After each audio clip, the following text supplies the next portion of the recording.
আমরা অনেকেই আছি যে আমাদের জীবনে ভ্যালু অ্যাড করে না এরকম কাজ করি। দিনের অনেকটা সময় সেভাবে আমরা নষ্ট করে ফেলি।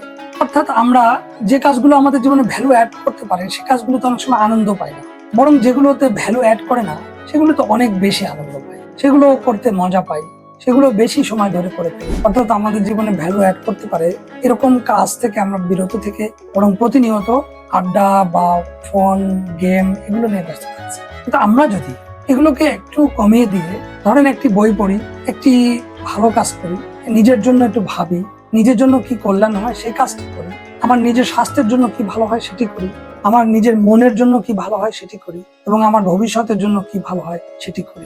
এই জ্ঞানটুকু যদি আমরা অর্জন করি যে কোনটি আমার করা দরকার এবং কোনটি করা দরকার নয়, তাহলে আমি জীবনে অনেক সুন্দর সুশৃঙ্খল ভাবে চলতে পারবো। কিন্তু সেটি যদি এই জ্ঞানটুকু যদি আমার তৈরি না হয়, অর্থাৎ কোনটি আমার করা কতটুকু করা উচিত এবং কোনটি কতটুকু করা না উচিত, এইটুকুর পার্থক্য যদি আমরা করতে না পারি, তাহলে কিন্তু আমাদের জীবনে নানা ধরনের সমস্যা, সংকট এবং বিশৃঙ্খলা তৈরি হবে।